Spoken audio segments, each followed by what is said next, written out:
안녕하세요. 영혼의 샘물 은혜의 자리에 오신 사랑하는 성도님 반갑습니다. 생명의 주님이 우리와 함께 하십니다. 우리와 함께 하시는 주님을 찬양합니다. 기도합시다.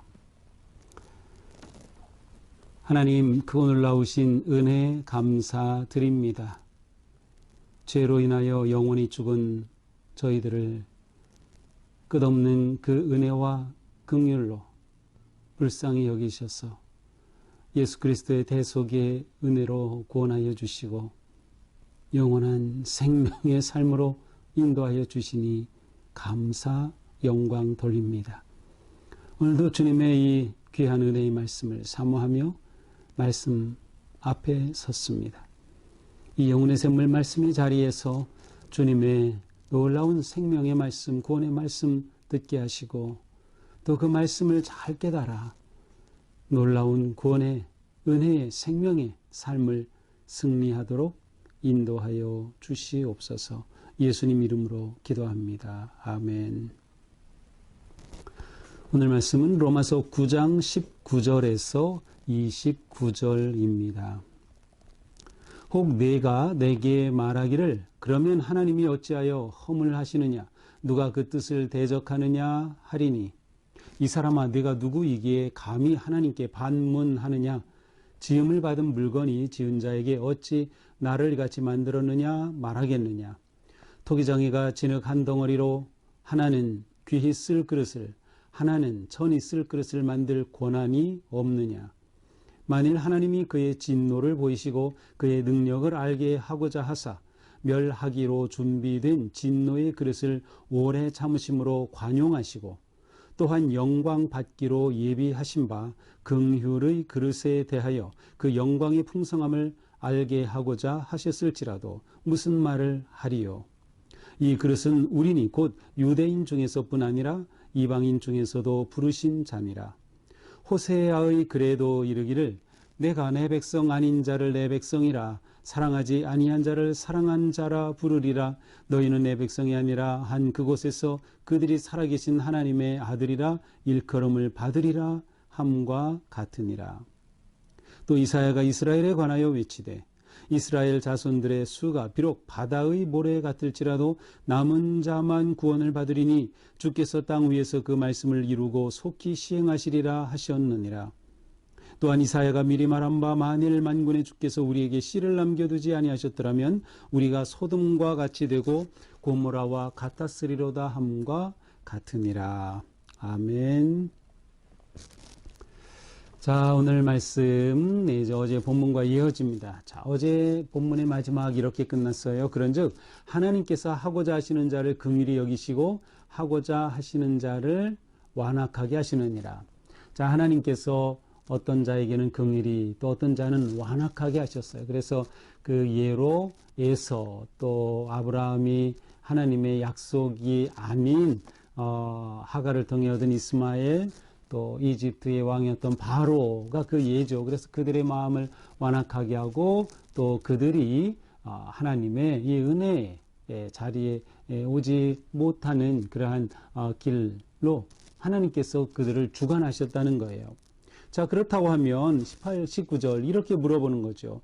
내가 말하기를 그러면 하나님이 어찌하여 허물하시느냐 누가 그 뜻을 대적하느냐 하리니 자, 하나님이 그렇다면 어찌해서 책망하시느냐 하나님께서 그렇게 어떤 사람은 완악하게도 하시었고 어떤 사람은 긍휼히 여기셨다면 그것은 하나님에게 책임이 있지 그 사람에겐 책임이 없는 것이 아니겠느냐 이란 말이에요. 그러니까 하나님 어떻게 허물하시느냐 하나님께 책임이 있습니다 이렇게 말하는 거죠.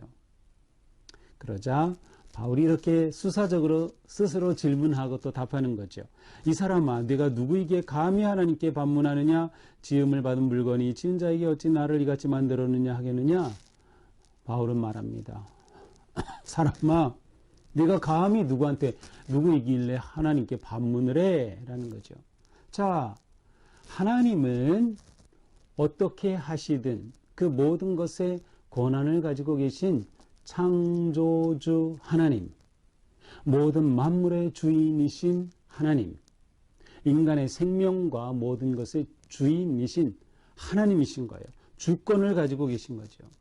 그러므로 하나님의 이런 주권 안에서 행하신 것에 대해서 내가 감히 하나님께 물을 자격조차 없다라는 거예요. 감히 물을 수 없다라는 거죠. 자, 실제로 모든 인간은 하나님 앞에 죄인이기 때문에 다 책망을 받을 수밖에 없는 거예요. 비록 예서나 바로와 같지 않다 하더라도 누구나 다 하나님 앞에 죄인이며 멸망을 받을 수밖에 없는 존재. 그러니 하나님이 어떻게 하시든 감히 하나님께 그렇게 물을 수 있느냐? 하나님은 절대적인 주권을 가지신 분이시다라는 거죠. 그러면서 한 예를 듭니다. 그 예는 바로 토기장이에요. 토기장이 진흙으로 이렇게 빚어서 그릇을 만드는 토기장이 예를 들어요. 자, 토기장에는 진흙 한 덩이로 어떤 것은 아주 귀하게 쓸 그릇을 만들기도 하고 또 어떤 것은 천하게 쓸 그냥 쉽게 쓸 그러한 그릇을 만들기도 해요. 그건 다 토기장이의 권한입니다. 따라서 어떤 그릇이 자기가 그냥 일반적으로 쓰이는 그릇 됐다고 해서 그 토기장에게 아니 나를 왜 이렇게 만들었어요? 라고 할 수 없는 거예요. 모든 그릇은 토기장이가 뜻과 목적을 가지고 만들었기 때문이죠. 자, 하나님도 이와 같은 거예요. 하나님이 그의 진노를 보이시고 그의 능력을 알게 하고자 하사 멸하기로 준비된 진노의 그릇을 오래 참으로 관용하시고, 자, 하나님도 얼마든지 그렇게 모든 것을 심판하시고 책망하실 권한이 있으셔요. 이렇게도 하시고 저렇게도 하실 권한이 있으셔요. 자, 그럼에도 불구하고 22절에 보니까 멸하기로 준비된 자, 이미 멸하기로 작정된 자임에도 불구하고 하나님께서 또 오래 참으심으로 관용을 하셔요. 자, 그러니 여기서 지금 말하는 것은 무엇입니까? 하나님은 모든 것에 주권을 가지고 있는데 그 주권을 무조건 심판하고 멸망시키고 판단하는 것이 아니라 하나님께서는 그 주권을 은혜로 사용하셔요. 그래서 하나님께는 은혜의 주권이 있다라는 것을 말하는 거죠. 이렇게 관용하셨어요. 이렇게 관용하셔서 어떻게 해요? 영광 받기로 예비하신 바 긍휼의 그릇에 대하여 그 영광을 풍성하게 알고자 하셨을지라도 무슨 말하리요?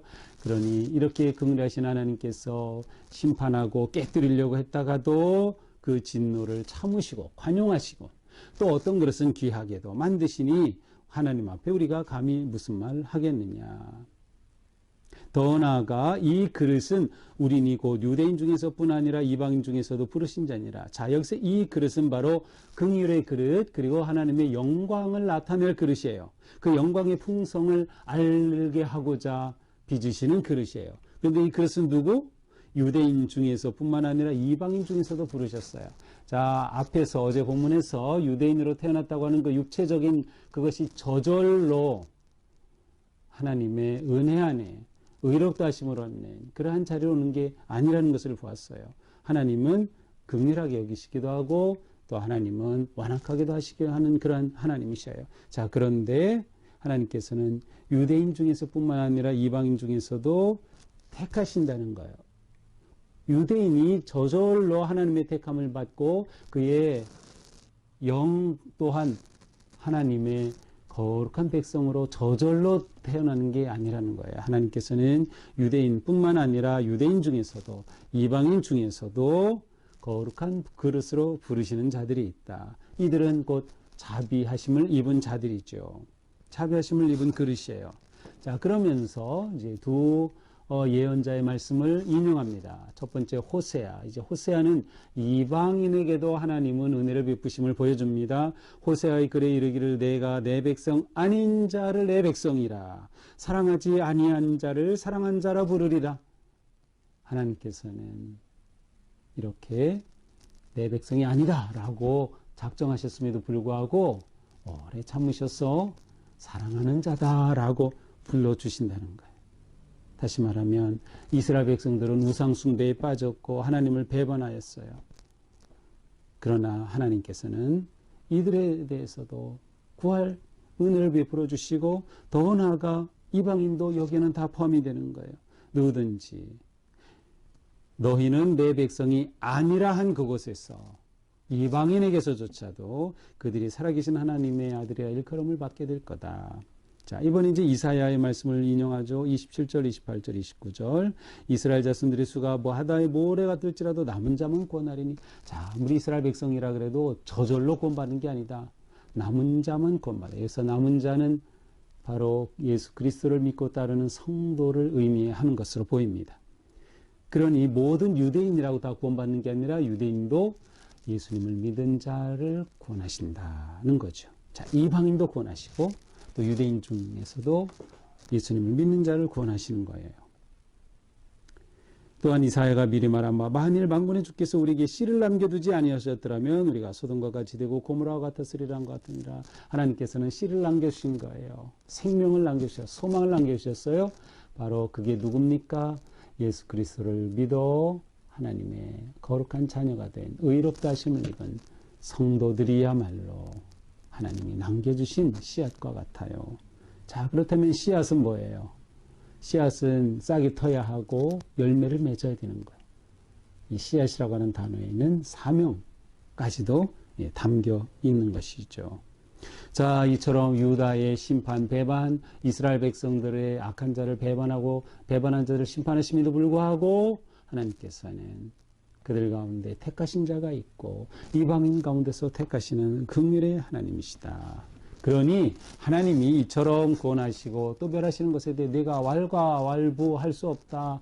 이 모든 것은 하나님께 있다. 하나님은 주권자, 창조주 하나님이시다. 라는 말씀이죠. 자, 이것이 오늘 본문입니다. 자, 오늘 본문은 진정한 성도의 삶은 어떠해야 하는가를 보여줍니다. 진정한 성도의 삶의 초점은 무엇일까요? 하나님의 주권을 인정하는 삶입니다. 그러니까 우리 스스로 물어봐야 돼. 나는 정말 하나님의 주권을 인정하고 있는가? 내 삶 속에서, 내 가정에서, 자녀 교육에서, 직장에서, 일터에서, 교회 사역을 하면서 하나님이 내 주권자이십니다. 내 주인이십니다. 왕이십니다. 내가 하나님의 그 주권을 절대적으로 인정하며 살아가는가? 이것이 우리가 물어야 할 큰 질문입니다. 자, 주님의 주권을 인정한다라면은 필연적으로 무엇이 따랄까요? 그 주님께 모든 것을 맡기고 순종하는 거예요. 주님께 온전히 순종하는 것이죠. 순종하는 삶. 토기장이신 하나님이 빚으시는 대로 나를 맡기고 하나님의 빚으심에 나를 온전히 드리는 것이죠. 그렇습니다. 우리는 이렇게 하나님께 온전히 맡기고 의지하는 삶을 사는 거예요. 이것이 진정한 성도의 삶이에요. 하나님의 주권을 인정할 때 가능한 것이죠. 자, 더 나아가 우리를 씨앗의 소중한 복된 자로 만드셨어요. 이것은 사명이 있는 거라 그랬어요. 하나님이 우리를 이렇게 긍휼히 여기시고 자비하심으로 구원하여 주시고 긍휼의 그릇으로 구원의 그릇으로 우리를 잡아주셨으니 우리도 하나님의 이 긍휼을 전하고 알리는 삶을 살아야 하는 거예요. 이것이 우리가 하나님께서 사용하실 그릇이 되는 거예요. 하나님의 영광을 드러낼 그릇이 되는 거죠. 하나님께서 우리를 보시며 기뻐하실 그릇이 되는 겁니다. 우리는 이러한 존재가 되기 위해 늘 하나님의 은혜와 사랑을 기억해야 합니다. 잊으면 안 돼요. 기억해야 돼요. 우리는 기억하기 위해서 무엇을 해요? 예배를 합니다. 기도합니다. 말씀을 읽고 묵상합니다. 말씀대로 사랑의 삶을 삽니다. 이것을 통해 우리는 하나님의 은혜와 사랑을 기억하는 거죠. 잊어버리면 큰일 납니다. 오늘 하루도 우리의 삶이 주님의 은혜를 기억하는 거룩한 삶이 되어서 우리가 하나님의 영광을 드러내는 그릇 되기를 주님의 이름으로 축복합니다. 기도합시다. 주님, 오늘의 삶이 하나님의 은혜 안에서 하나님의 영광을 드러내는 삶 되게 하옵소서. 오직 하나님이 모든 것의 주권자이심을 인정하고 고백하고 또 그 고백대로 온전히 순종하게 하여 주시며 우리가 하나님의 택함받은 거룩한 그릇 되어서 하나님의 영광을 드러내는 우리의 사명을 이루는 복된 성도들이 되게 하여 주시옵소서. 예수님 이름으로 기도합니다. 아멘. 네, 오늘도 주님의 은혜 안에서 우리 삶이 이처럼 거룩하고 복된 은혜의 삶 되기를 축복합니다. 사랑합니다.